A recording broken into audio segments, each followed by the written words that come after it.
कुंभ राशि वाले बंधुओं, स्वागत है आप सभी का मंथन भिंड यूट्यूब चैनल में। बंधुओं, आपके आराध्य आपके कुल देवी से सीधे आपको जोड़ने का कार्य करती है यह एक चीज।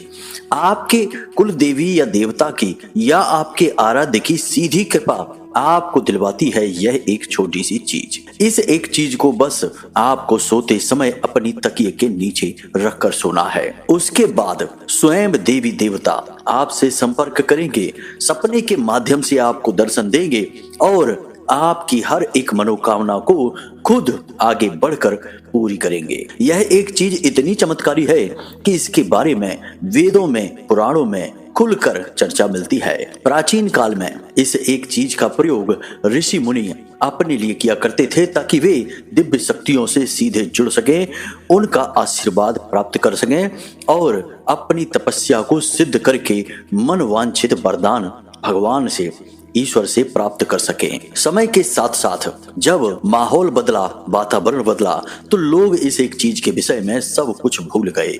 परंतु आज हम आपको इस एक चीज के विषय में संपूर्ण ज्ञान देने वाले हैं। जी हाँ बंधुओं, आपको इस कार्यक्रम को अंत तक देखना है। गलती से भी, भूल से भी इस कार्यक्रम को मिस मत कर देना, वरना यह इस नए वर्ष की आपकी सबसे बड़ी भूल होगी। वैसे तो हमने आपको इस प्रकार की चीजों के बारे में पहले भी बताया है, परंतु इस चीज के विषय में हम आपको पहली बार बताने जा रहे हैं। यह एक गुप्त रहस्य है, महाशक्तिशाली है, दैवीय शक्तियों को अपने साथ लेकर चलता है।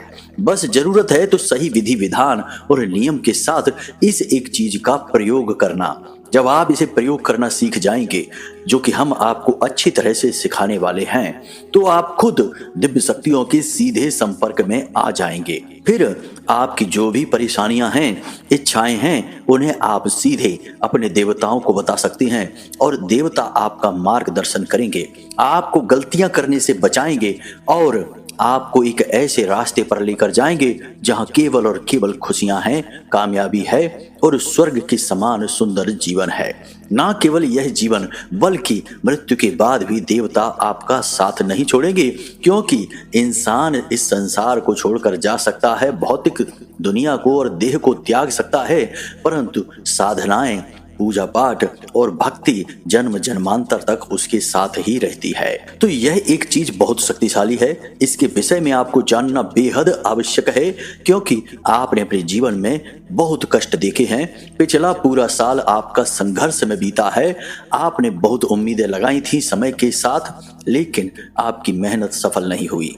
हर एक प्रयास असफल होता रहा और संघर्षों की चार दीवारी में आप दब कर रह गए, पिस कर रह गए। परंतु अब समय बदल चुका है। अब यह नया वर्ष मंगल को समर्पित है। मंगल यानी कि ऊर्जा, मंगल यानी कि कुछ कर दिखाने का जज्बा। तो बस अब आपको भी अपनी इस सकारात्मक ऊर्जा का प्रयोग करना है और इस नए वर्ष में एक नई कहानी लिखनी है, जिसमें आप विजेता होंगे, आप कामयाब होंगे, आपकी हर मनोकामना पूरी हो चुकी होगी। लेकिन इसके लिए आपको ना केवल कार्य करने होंगे, बल्कि कुछ ऐसी गुप्त और महाशक्तिशाली क्रियाओं को भी करना होगा जिनके सहारे देवता आपके साथ आ जाएंगे। याद रखना बंधुओं कि हमारे आसपास जो दिव्य शक्तियां हैं, देवता हैं, वे तो हर वक्त हमें देना चाहते हैं, तभी तो उनका नाम है देवता, जो देवे सो देवता। लेकिन हम ही अनजाने में एक ऐसा आवरण अपने आसपास बना लेते हैं, नकारात्मकता के चलते, अपनी गलतियों के चलते, कि हमारे देवता चाहकर भी हमारी मदद नहीं कर पाते हैं। फिर हम कहते हैं कि हम इतनी पूजा पाठ करते हैं, मंदिर जाते हैं, चालीसा पढ़ते हैं, फिर भी भगवान हमारी सुनते नहीं हैं। इसमें भी हमारी ही गलती है, क्योंकि हम केवल एक क्रिया कर रहे हैं, दूसरी विधियों के बारे में नहीं जानते हैं। नकारात्मकता को हटाने के बारे में हम कभी सोचते भी नहीं हैं, अपने आवरण, अपने आचरण को कभी नहीं बदलते हैं। लेकिन अब समय आ गया है जब आपको सब कुछ बदल डालना है। चारों तरफ से प्रयास करेंगे तभी कामयाबी का दरवाजा खुलेगा। यह इतना आसान कार्य नहीं है, नहीं तो हर इंसान ना कामयाब हो जाए। सभी क्यों कष्ट में डूबे हैं। हर इंसान कामयाब होना चाहता है, धन दौलत कमाना चाहता है, सुखी होना चाहता है, परंतु सुख का मार्ग सबको नहीं मिलता। मिलता केवल उसी को है जो सचमुच में हर तरफ से प्रयास करता है, कहीं कोई कसर बाकी नहीं छोड़ता है। कहने का मतलब यह है बंधुओं कि आज का यह कार्यक्रम आपको एक ऐसा अनोखा और अद्भुत और दिव्य ज्ञान देने वाला है जो हमारी साधनाओं पर, हमारे जीवन भर के अनुभव पर आधारित है। बस आपको इसे पूरी तरह से समझना है, प्रयोग करना है, जीवन में उतारना है और आने वाला वक्त आपका होगा, इस बात की हम गारंटी देते हैं। बस आपको इस कार्यक्रम में अंत तक रुकना है, तभी हमारी मेहनत सफल होगी, माई के लिए हमारी भक्ति भी सफल होगी। तो चलिए बिना समय गवाए माता रानी को याद करते हुए आज इस कार्यक्रम को शुरू करते हैं। कमेंट में लिख डालना पूरे भक्ति भाव के साथ, जय माँ भद्रकाली कृपा करो। महामाई इतनी दयालु है कि आपके ऊपर निश्चित कृपा करेंगी, हमें पूर्ण विश्वास है। बस भाव पक्का होना चाहिए। इसी के साथ साथ बंधुओं, यदि आप इस चैनल कार्यक्रम पर पहली बार आए हैं तो आप इस चैनल को सब्सक्राइब अवश्य कर लें। ऐसा करते ही आप न केवल हमारे बल्कि महामाई के दिव्य परिवार के सदस्य बन जाएंगे, धाम से जुड़ जाएंगे और फिर माता रानी तो अपने परिवार की रक्षा सबसे पहले करती हैं। जी हाँ बंधु, तो जल्दी से माई के परिवार के सदस्य बनिए और कमेंट बॉक्स में लिख डालिए, मैं भी आपके परिवार का हिस्सा हूँ। जब आप ऐसा लिखेंगे तो हमें बहुत अच्छा लगेगा और हमें बहुत सुख मिलेगा कि हमने माई के परिवार में कुछ नए बालक जोड़ दिए हैं। इसी के लिए तो हम प्रयास कर रहे हैं, बाकी महामाई तो है ही हमारा और आपका सबका कल्याण करने के लिए। तो चलिए बंधुओं, इसी शुभ विचार के साथ आज के इस कार्यक्रम को शुरू करते हैं। मूल विषय पर आते हैं। अब आप ध्यान से सुनिए। गुरुजी एक बात बताओ, आप कहते हो वीडियो में कुंडली का विश्लेषण करवाओ, क्या कुंडली का विश्लेषण करवाना जरूरी है? हाँ, कुंडली का विश्लेषण करवाना जरूरी है। क्यों जरूरी है? देखो, जैसे हम बीमार होते हैं तो हम डॉक्टर के पास जाते हैं, अपनी रिपोर्ट लेकर जाते हैं और रिपोर्ट के आधार पर डॉक्टर हमें दवाइयां देता है और वे दवाइयां जब हम खाते हैं तो हमें आराम भी मिलता है और हम जल्दी ठीक भी हो जाते हैं। बजाय इसके कि हम ऐसे ही अंदाजे से दवाइयां लेते रहें, खाते रहें, कभी ठीक होंगे, कभी नहीं होंगे, कभी रिएक्शन भी हो सकता है। आपकी कुंडली जो है वह आपकी रिपोर्ट है, आपका एक्सरे है कि आपके जीवन में कहाँ कष्ट है, कौन सी ग्रहों की दशाएं हैं जो आपको रोक रही हैं, परेशानी आपके जीवन में पैदा कर रही हैं। कोई दोष तो नहीं है, जैसे पितृ दोष होता है, ग्रहों से अलग अलग ग्रहों से जनित होता है। कोई अनिष्ट ग्रह योग तो नहीं है, कोई बाधा तो नहीं है। तो ये आपकी रिपोर्ट है। अगर आप अपनी रिपोर्ट दिखा देंगे तो आपको सटीक समाधान मिलेंगे, समस्याओं का सही कारण पता चलेगा और जीवन में खुशहाली आएगी। नहीं दिखाएंगे तो अंदाजे से दवाइयां लेते रहिए, ठीक होने की कोई गारंटी नहीं है। बंधुओं, एक कहावत कही जाती है, विनाश काले विपरीत बुद्धि। जब इंसान का बुरा वक्त आता है तो उसकी बुद्धि एकदम उल्टी हो जाती है। वह ऐसे कार्य करने लगता है कि बर्बादी उसका इंतजार करती है और एक दिन वह उसी बर्बादी में डूबकर मिट जाता है। लेकिन ठीक इसके विपरीत भी एक कहावत है जिसे आपने शायद कभी सुना नहीं होगा, क्योंकि लोग नकारात्मक बातों को ही करते हैं और उन्हीं में रस भी आता है लोगों को। तो इसकी विपरीत कहावत है, उत्थान काले अनुकूल बुद्धि। यानी जिनके जीवन में उत्थान होना होता है उनकी बुद्धि इतनी अनुकूल हो जाती है कि वे केवल अच्छे अच्छे कार्य करते हैं, अच्छे मार्ग पर चलते हैं और ऐसे फैसले लेते हैं जो उन्हें उन्नति की ओर ले जाते हैं। यह समय का परिवर्तन होता है, यानी कि समय में इतनी शक्ति है कि वह किसी को भी कहीं भी पहुंचा सकता है, राजा को रंग और रंग को राजा बना सकता है। तो बस बंधुओं, समय आपका भी अब बदलने वाला है। आपके जीवन की परेशानियां, नकारात्मकताएं और कष्ट का समय अब जाने वाला है। लेकिन इस बदलते समय का पूरा लाभ आप तभी ले पाएंगे जब आप प्रयासरत रहेंगे। कहावत कही जाती है ना बंधुओं कि डूबते को तिनके का सहारा। तो आपने जो भी अपने जीवन में प्रयास किए हैं वे तिनके के समान थे, लेकिन अब ईश्वर का, भगवान का हाथ आ रहा है आपकी मदद करने के लिए। यह जो नया वर्ष है यह आपके जीवन में कई प्रकार की खुशियां लेकर आएगा। हाँ, थोड़ी बहुत नकारात्मकताएं अवश्य होंगी, लेकिन आपका उद्धार भी होगा, यह बात निश्चित है। क्योंकि बंधुओं, हम आपको बता दें कि पिछला वर्ष तो शनिदेव को समर्पित था और शनिदेव कभी जीवन में किसी को आगे बढ़ने देते ही नहीं हैं। उनकी खुद की चाल बहुत धीमी है तो वे जीवन की गति को भी बहुत धीमा कर देते हैं। इसीलिए पिछले साल आपने लगभग पूरी साल इंतजार ही किया है, अच्छे समय का इंतजार, शुभ घड़ियों का इंतजार, कुछ भी जीवन में ऐसा हो जाए जिससे आपको अच्छा लगे, ऐसे पल का इंतजार, सुख के पलों का इंतजार। लेकिन वह इंतजार पूरा नहीं हुआ। इस साल लेकिन ऐसा नहीं है। यह साल बहुत तेजी से गुजरेगा, सब कुछ बहुत ही गति के साथ निकलेगा। यदि आपने दौड़ नहीं लगाई, भागे नहीं तेजी से, तो आप पीछे रह जाएंगे। तो हम आपको बता दें कि इस साल आप अपनी गति को कैसे बढ़ा सकते हैं, कैसे आप उन लक्ष्यों को हासिल कर सकते हैं जिनके लिए आप अब तक तड़प रहे थे, परेशान हो रहे थे। 3 बातों का आपको इस पूरे साल यानी पूरे 2025 में ख्याल रखना है। जो इन 3 बातों का ख्याल नहीं रखेगा वह बर्बाद हो जाएगा, फिर जीवन में कभी उठ नहीं पाएगा। इस बात की हम गारंटी देते हैं, क्योंकि यह साल है ही बड़ा तेजस्वी, बड़ा ऊर्जावान। तो ध्यान से सुनिए। सबसे पहला कार्य है कि आपको अनुशासित होना पड़ेगा। पूरे डिसिप्लिन के साथ, अनुशासन के साथ जीवन को जीना होगा। हर एक कार्य का एक समय होता है। समय के बाद किया गया कार्य बिना मतलब का हो जाता है, अपनी शक्ति को खो देता है। जैसे कि ऑफिस जाने का समय यदि 10 बजे का है, तो आप यदि 10 बजे के बजाय 11 बजे 12 बजे ऑफिस जाते हैं, तो आपके ऑफिस जाने के कार्य का कोई महत्व ही नहीं है। लोग ना तो आपकी इज्जत करेंगे, ना ही सम्मान देंगे, और ना ही आप अपने कार्य को ठीक तरह से पूरा कर पाएंगे। यानी कि आपने कार्य भी कर दिया और उसका कोई महत्व भी नहीं रहा। इसी तरह से हम कहते हैं कि हर एक कार्य का अपना महत्व है, समय है। तो इस समय की शक्ति को पहचानना है। हर कार्य को बिल्कुल टाइम पर पूरा करना है। टाल मटोल बिल्कुल नहीं करनी है, बिल्कुल लेट लतीफी नहीं करनी है। जब तब यदि कोई विशेष परिस्थिति है तो बात अलग है, परंतु अक्सर आप कोशिश यह करें कि सूर्योदय से पहले जागें, स्नान आदि करने के बाद भगवान का पूजा पाठ अवश्य करें, चालीसा पढ़ें, आरती करें, जो भी आप करना चाहें वह करें, गाय के घी का दीपक जलाएं और उसके बाद पूरे नियम संयम के साथ अपने कार्यों को समय पर पूरा करें। यदि आप पूरे साल अनुशासित रहते हैं तो आप निश्चित तौर पर वह सब कुछ हासिल कर लेंगे जो आप सोच कर बैठे हैं, क्योंकि यह मंगल का वर्ष है। और मंगल कौन है? वह सैनिकों का नायक है, सेनापति है।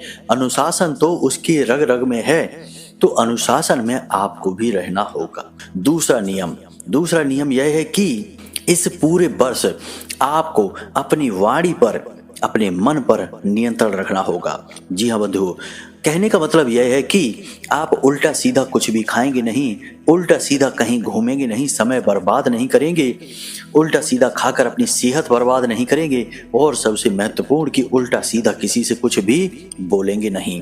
वाणी पर पूरा नियंत्रण, यानी आपको अपने ऊपर पूरा नियंत्रण इस पूरे वर्ष रखना होगा। यह आपके नियंत्रण की परीक्षा होगी। आप अपना नियंत्रण खोएंगे और आप इसके साथ साथ बहुत कुछ खो देंगे।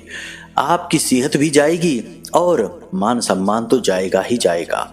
बंधुओं, आप यदि किसी से अनाप शनाप बातें करेंगे, समय खराब करेंगे, व्यर्थ की बहसबाजी में पड़ेंगे, तो आपका कीमती समय तो जाएगा ही जाएगा, उल्टा आपके काम पर भी इसका बहुत प्रभाव पड़ेगा। आप बेहद भावुक इंसान हैं। आप किसी से 2 बातें कह दें और वह आपसे जब कोई ऐसी बात बोले जो चुभने वाली हो, तो हो सकता है कि उसके ऊपर आपकी बात का कोई प्रभाव ना पड़े, लेकिन आप उसकी बात को लेकर दिन भर बैठे रहें, मन में उधेड़ बुन चलती रहे और आपका मन भी खराब हो जाएगा, आपका मनोबल भी कमजोर हो जाएगा। तो ऐसे में आप अपने काम पर कैसे ध्यान लगाएंगे? तो कहने का मतलब यह है कि नपी तुली बातें करें, नपे तुले कार्य करें। कोई भी कार्य करने से पहले यह जरूर सोचें कि कहीं इसका कोई साइड इफेक्ट आपको प्रभावित तो नहीं करेगा। ऐसा सोचकर यदि आप चलेंगे तो निश्चित तौर पर इस 2025 में आप 100% कामयाब होंगे। मंगल के अनुरूप आप चल रहे हैं। अब तीसरा नियम है, यह इन दोनों नियमों से सबसे ऊपर है। जी हाँ बंधुओं, यह नियम ऐसा है जो आपको भगवान से जोड़ता है। अब ध्यान से सुनिए। मंगल के अधिपति हैं हनुमान जी, और हनुमान जी एक ऐसे देवता हैं जो अपनी भक्ति के लिए जाने जाते हैं, समर्पण के लिए जाने जाते हैं। तो आपको भी यही स्वभाव अपनाना होगा। हमने अपने बहुत सारे कार्यक्रमों में अब तक लोगों को इस वर्ष का श्रेष्ठतम उपाय हनुमान चालीसा बताया है। इसीलिए तो बताया है क्योंकि हनुमान चालीसा में इतनी शक्ति है जो आपके अंदर भक्ति की आग को जला सकता है। बस भाव के साथ आपको बोलना है। कहने का मतलब यह है कि इस पूरे वर्ष आपको जो भी आपके आराध्य हैं, कुल देवता हैं, उनकी बहुत अच्छे से भक्ति करनी है, समय समय पर कुछ विशेष अनुष्ठान करते रहने हैं, साधनाएं करते रहना है। साधना पूजा पाठ का श्रेष्ठतम उच्चतम स्तर होता है। एक तो वह पूजा पाठ होती है जो हमने सुबह जागकर आरती कर ली, चालीसा पढ़ लिया, यह तो सामान्य सी नित्य कर्म पूजा है। देवी देवता इससे प्रसन्न तो हो जाते हैं, परंतु उनकी कृपा प्राप्त नहीं होती है। कृपा प्राप्ति के लिए थोड़ा सा मेहनत करनी पड़ती है, कठिन प्रयास करने पड़ते हैं, तो जिसके लिए साधनाएं बनी होती हैं। गृहस्थ जीवन में भी साधनाएं की जा सकती हैं। असल में साधना का विधान ही गृहस्थ जीवन के लिए बना है। तो आपको क्या करना है, जो भी आपके आराध्य हैं, चाहे माँ दुर्गा हो या फिर माँ बगलामुखी भद्रकाली हो या हनुमान जी, भगवान श्री कृष्ण हो, जो भी हो, उनके लिए जो विशेष पूजा पाठ के अनुष्ठान होते हैं, उनके साथ साथ कुछ विशेष साधनाएं भी होती हैं। किसी की 31 दिन की, किसी की 41 दिन की, किसी की केवल 11 दिन की। जैसे हनुमान जी का 100 चालीसा पाठ का एक अनुष्ठान होता है। इसे आप यदि 11 दिन कर डालते हैं तो हनुमान जी स्वयं आपकी हर मनोकामना पूरी करेंगे, बिल्कुल आपके मन के अनुसार करेंगे। यह कैसे होता है? याद रखना कि साधना में मेहनत बहुत लगती है। तो यह कैसे होगा? किसी मंगलवार के दिन से आप इस क्रिया को शुरू करें। प्रतिदिन 100 हनुमान चालीसा का पाठ करना है। हनुमान चालीसा में खुद ही लिखा है, जो 100 बार पाठ कर कोई, छूटे बंद महासुख होई। महासुख मिलता है। जी हाँ बंधुओं, जो सुखों से बहुत ऊपर होता है, भगवान का दिया होता है। तो 100 बार का मतलब है 100 बार। तो जब आप प्रतिदिन 100 हनुमान चालीसा पाठ का संकल्प लेते हैं और 11 दिनों तक लगातार ऐसा करते हैं, तो हनुमान जी की विशेष कृपा, किसी किसी को तो हनुमान जी के दर्शन भी हो जाते हैं सपने में, अनुभूतियों में। कभी देवता साक्षात प्रकट नहीं होते, यह इतना आसान नहीं है। नहीं तो हर गली में 2-4 लोग हनुमान जी को दर्शन किए बैठे मिले, लेकिन ऐसा नहीं होता है। जीवन भर की तपस्या लगती है, तब देवता प्रकट होते हैं, परंतु उनकी अनुभूतियां जरा सी मेहनत से आ जाती हैं, या सपने में उनके दर्शन भी होने लगते हैं, तो आपको भी हो जाएंगे। तो पूरी साल में कभी तो आप यह कर लें। इसमें कोई बहुत ज्यादा बड़ा प्रयास नहीं है। एक 100 हनुमान चालीसा पाठ में आपको 3 या 4 घंटे लगने हैं। तो 10 या 11 दिन का यह मेहनत का प्रयास है, परंतु हनुमान जी का जीवन भर का साथ भी तो मिलेगा। तो 11 दिन का यह कठोर संकल्प कर डालिए, खूब मेहनत करिए और आपको निश्चित सफलता मिलेगी। इसी प्रकार हर देवता की कुछ विशेष साधनाएं होती हैं। यदि आप किसी विशेष देवता के विषय में किसी विशेष साधना को जानना चाहते हैं, तो आप हमें कमेंट करना या वीडियो में दिए गए नंबर पर व्हाट्सएप मैसेज करना, तो हम आपको आपके मनवांछित देवता की विशेष साधना बता देंगे। कैसे करनी है, किस प्रकार करनी है, आप उसे करना शुरू करना। विशेष नियम और दिन के आधार पर साधनाएं होती हैं, यूं ही कभी भी नहीं कर ली जाती हैं। तो सारी चीजें आपको हम बता देंगे। आगे आने वाले कार्यक्रमों में भी हम साधनाओं के विषय में चर्चा अवश्य करेंगे। बंधुओं, सामान्य जानकारी तो सभी देते हैं, लेकिन जानकारी वह जो जीवन में सचमुच में क्रांतिकारी बदलाव लेकर आए, वही श्रेष्ठतम होती है और जो जीवन भर साथ भी दे। जी हाँ बंधुओं, तो हम केवल उपाय नहीं बताते, बल्कि आपको जीवन भर चलने वाली क्रियाएं बताते हैं, जीवन भर लाभ देने वाले उपाय बताते हैं। यह छोटी मोटी बातें नहीं है, जीवन का अनुभव है हमारा। तो बंधुओं, यहाँ तक आपको समझ में आ गया कि इस पूरे वर्ष को आप कैसे मंगलमय बनाएंगे, अपने मन के अनुकूल बनाएंगे, अपनी मनोकामनाएं पूरी करवाएंगे। अब हम आपको बताते हैं मूल विषय को, यानी कि उस एक चीज के विषय में जिसे आपको प्रतिदिन अपनी तकिए के नीचे रखकर सोना है। सोते समय जब आप किसी भी चीज के संपर्क में रहते हैं, तो उस चीज की ऊर्जा आपको प्रभावित करती है। याद रखना कि चीजों में अपनी विशेष ऊर्जाएं होती हैं। यहाँ तक कि हमारे कपड़े लत्ते, हमारे जूते चप्पल, हर एक चीज जो हमारे आसपास है, उसकी एक अपनी विशेष ऊर्जा है। आप जब अलग अलग रंगों के कपड़े पहनते हैं, तो आपके मन के भाव भी बदलते रहते हैं। सफेद कुर्ता पजामा पहनेंगे तो कुछ और भाव है, काला कुर्ता पायजामा पहनेंगे तो कुछ अलग भाव है, पीले रंग के कपड़े पहनेंगे तो कुछ अलग भाव है। यानी रंगों की भी अपनी खास ऊर्जा है। इसीलिए जिस भी दैवी शक्ति के लोग संपर्क में होते हैं, साधना में होते हैं, तो वे उसी देवी शक्ति के अनुरूप रंगों के कपड़े पहनते हैं। काली की पूजा करने वाले काले रंग के या लाल रंग के कपड़े पहनते हैं, शनिदेव की पूजा करने वाले काले रंग के कपड़े पहनते हैं, या फिर भगवान श्री कृष्ण या माँ बगलामुखी की पूजा करने वाले पीले रंग के कपड़े पहनते हैं। तो यह रंगों की ऊर्जा है। यहाँ तक आपको समझ में आ गया कि चीजों की ऊर्जाएं होती हैं जो हमें प्रभावित करती हैं। जब हम सो जाते हैं तो हमारा जो सूक्ष्म शरीर है वह अनंत कोटि ब्रह्मांडों की और अलग अलग लोकों की यात्राओं पर निकल जाता है। तभी तो हमें सपने में विचित्र चीजें दिखाई देती हैं। हम सोचते हैं कि भला यह क्या चीज थी, हमने क्या सपने में देख लिया। ऐसा तो हमने कभी वास्तविकता में देखा नहीं, सोचा नहीं, कभी इसके विषय में चर्चा भी नहीं हुई, लेकिन यह हमें सपने में कैसे दिख गया। तो यह हमारा सूक्ष्म शरीर होता है। अब यह सूक्ष्म शरीर बाधाओं से परे होता है, भौतिकता से परे होता है। यह किसी भी लोक में जा सकता है। पितृलोक में जाएगा तो आपके मरे हुए पितृ पूर्वज आपको दिखाई देंगे। देवलोक में जाएगा तो आपको देवी देवताओं के दर्शन हो जाएंगे। नरक लोक में जाएगा, राक्षसों के पास जाएगा तो आपको भूत प्रेतों के दर्शन होंगे। जी हाँ बंधु, कहीं भी जा सकता है। तो अब आपको इसी शक्ति का प्रयोग करना है। हम आपको एक ऐसी चीज के बारे में बताने जा रहे हैं जिससे आपको प्रतिदिन तकिए के नीचे रखकर सोना है। और जिस भी देवी देवता से आप जुड़ना चाहते हैं उस देवी देवता को याद करना है। उन्हें याद करते हुए उनके भाव के साथ ही आपको इस चीज का प्रयोग करना है। तो वे देवता स्वयं आपसे संपर्क करेंगे। सपने के माध्यम से आपको उनके दर्शन होंगे, उनसे मार्गदर्शन भी प्राप्त होगा। जी हाँ बंधुओं, यह छोटी बात नहीं है, बहुत बड़ी बात है। और हम आपको गारंटी के साथ कहते हैं कि ऐसा होता है। बहुत सारे लोगों के साथ ऐसा हमने पहले होते हुए देखा है। लोग कहते हैं कि गुरुजी, हमें सपने में हनुमान जी दिखाई दिए। बहुत बड़ा मंदिर था, वहां पर हमने हनुमान जी की बड़ी सी मूर्ति देखी। कोई कहता है कि हमें भोले बाबा के दर्शन हुए। अलग अलग प्रकार के लोगों के अनुभव होते हैं। तो अब आप तैयार हो जाइए अपने अनुभव के लिए। तो अब ध्यान से सुनिए बंधुओं, आपने लघु नारियल के बारे में तो सुना ही होगा। यदि नहीं सुना है तो हम आपको बता देते हैं। जिस प्रकार नारियल होता है, पूजा पाठ में प्रयोग किया जाता है। अलग अलग विधियों से नारियल को जागृत शक्ति माना जाता है और देवी देवताओं को नारियल का प्रसाद या भोग इसीलिए लगाया जाता है क्योंकि यह सीधे सीधे देवी देवताओं से संपर्क बना सकता है। कई बार आपने देखा होगा कि जब लोग पूजा में चढ़ाने के बाद नारियल को फोड़ते हैं तो वह अंदर से बिल्कुल काला निकलता है। तो लोग कहते हैं कि देवताओं ने इस नारियल को ग्रहण कर लिया है, इसीलिए यह सूख चुका है, काला पड़ चुका है। इसी प्रकार अलग अलग प्रकार के नारियल के प्रयोग भी होते हैं। गुप्त प्रयोग होते हैं, कुछ तांत्रिक होते हैं, कुछ सात्विक होते हैं, लेकिन हम फिलहाल आपको पूर्ण सात्विक प्रयोग बता रहे हैं। आपको बिल्कुल भी घबराने की, डरने की आवश्यकता नहीं है।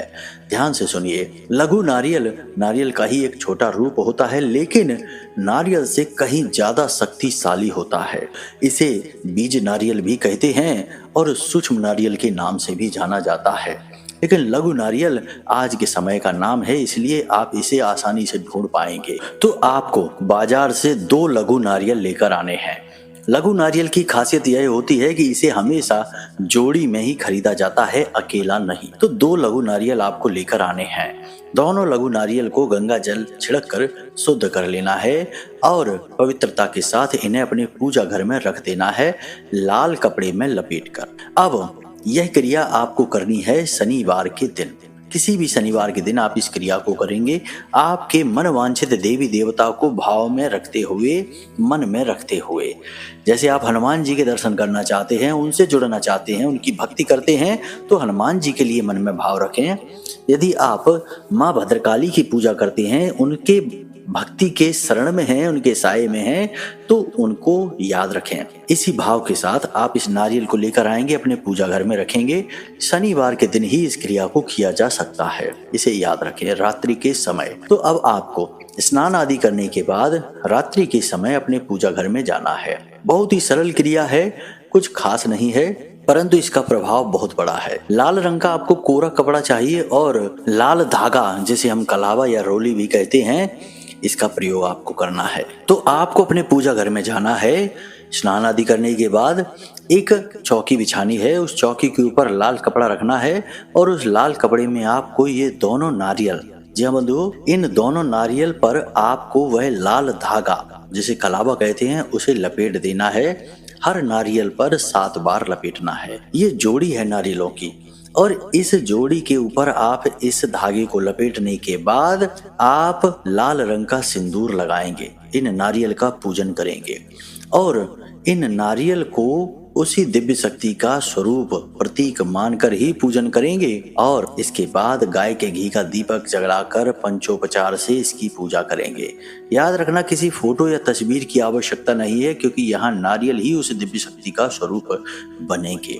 प्रसाद वगैरह चढ़ाएंगे, दीपक जलाएंगे और पंचोपचार से पूजा करने के बाद आप इन नारियलों में से एक नारियल को लाल कपड़े में लपेटकर अपने पूजा घर में उसी दिव्य शक्ति के पास रख देंगे। जैसे हनुमान जी की आप शरण में हैं, उनकी पूजा करते हैं तो हनुमान जी के चरणों में रख देंगे और दूसरे नारियल को लाल कपड़े में लपेटकर अपने साथ अपनी जेब में रख लेंगे। अब आपको करना यह है कि जब आप सोने जाएं तो अपने बिस्तर में अपनी तकिए के नीचे इस नारियल को रखें। याद रखें कि बिस्तर पर आप अकेले ही सोने चाहिए और कमरे में भी कोई और नहीं होना चाहिए। जब आप सोने जाएं तो तकिए के नीचे इस नारियल को रख लें चुपचाप, किसी को इसके बारे में बताएं नहीं। यह चुपचाप की जाने वाली क्रिया है। रात को सोते समय अपनी छाती पर दोनों हाथ रखें और मन में इसी भाव को रखें कि आपके जो भी आराध्य हैं, देवता हैं, आपको उनकी मदद की आवश्यकता है, वे आपको सपने में दर्शन दें, आपसे जुड़ें। इस प्रकार का निवेदन आप करते हुए सो जाएं। निश्चित तौर पर सपने में आपको देवी देवता के दर्शन होंगे। गारंटी के साथ हम कहते हैं यह बहुत ही सिद्ध प्रयोग है लेकिन बहुत ही गुप्त है।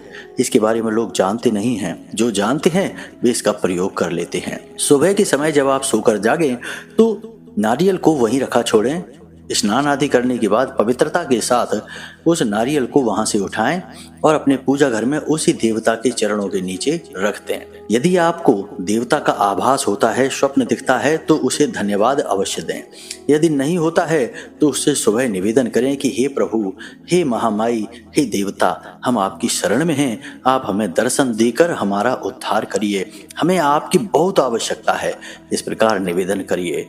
फिर रात्रि के समय इस क्रिया को फिर से दोहराइए, यानी कि गाय के घी का दीपक जलाइए, देवता से निवेदन करिए और उसके बाद उन दोनों में से एक कोई भी नारियल उठा लीजिए। कोई ऐसा फिक्स नहीं है कि यही नारियल उठाना है। कोई भी एक नारियल उठाइए और उसे अपनी तकिए के नीचे रखकर सो जाइए। याद रखना कि ये लघु नारियल हैं, छोटे आकार के होते हैं, ज़्यादा बड़े नहीं होते हैं, इसलिए इन्हें तकिए के नीचे रखना आसान है। बस इस प्रयोग के विषय में किसी को बताना नहीं है। 7 दिन के अंदर अंदर देवता की शुद्ध अनुभूति आपको होगी, श्रेष्ठ मार्गदर्शन प्राप्त होगा और आपका जीवन बिल्कुल बदल जाएगा। आप स्वयं भी पूर्ण रूप से बदल जाएंगे, इस बात की हम गारंटी देते हैं। पूरे भरोसे के साथ, आस्तिकता के साथ, धार्मिकता के साथ इस प्रयोग को करिए और आश्चर्यजनक परिणाम है इस प्रयोग के। आपको भी खुद बहुत आश्चर्य होगा कि यह प्रयोग कितना शक्तिशाली है और कितना सरल भी है। याद रखना बंधुओं कि ज्यादातर जो शक्तिशाली विधियां हैं वो सरल ही होती हैं। ज्यादा दिखावेबाजी, ढोंग और ड्रामेबाजी की आवश्यकता नहीं होती। दिव्य शक्तियों से जुड़ने के लिए सरल स्वभाव से ही देवता प्रभावित होते हैं। तुलसी बाबा ने श्री रामचरितमानस में क्या लिख दिया? निर्मल मन जन सो मोहि पावा, मोहि छल छिद्र कपट नहीं भावा। तो यही तो देवता कहते हैं। तो सरलता के पीछे न जाइए, बड़ा ही शक्तिशाली यह प्रयोग है, इसे करिए। फिर इसके परिणाम क्या हुए आप हमें कमेंट करके अवश्य बताना या वीडियो में दिए गए नंबर पर व्हाट्सएप मैसेज करके बताना, हमें भी इंतजार रहेगा। हमने तो इस प्रयोग को हजारों बार अपनाया है और इसके सर्वोत्तम परिणाम प्राप्त किए हैं। सीधे माता रानी के दर्शन किए हैं। कोई माने या ना माने, लेकिन हम कहते हैं आपको कि हमने माई के सीधे दर्शन किए हैं, तो आपको भी होंगे। बस आपको भाव बनाना है। तो चलिए इसी के साथ साथ आज के इस कार्यक्रम को यही समाप्त करते हैं। यदि कोई प्रश्न आपके मन में उठे तो आप वीडियो में दिए गए नंबर पर फोन करके पूछ सकते हैं। कुंडली का विश्लेषण यदि कराना चाहते हैं तो नंबर पर फोन करके अपनी डिटेल दे दें और छोटी सी एक दक्षिणा के साथ जो माई के चरणों में समर्पित की जाएगी, अपनी कुंडली का श्रेष्ठतम आकलन करवा लें। तो चलिए बंधुओं, आज के इस कार्यक्रम को यहीं समाप्त करते हैं। हमेशा हंसते रहिए, मुस्कुराते रहिए, सकारात्मक रहिए और महामाई पर अपनी आस्था और विश्वास बनाकर रखिए। आपका उद्धार होगा। प्रेम से बोलिए जय माई की, जय मां भद्रकाली। माता रानी आपका कल्याण करेंगी। धन्यवाद।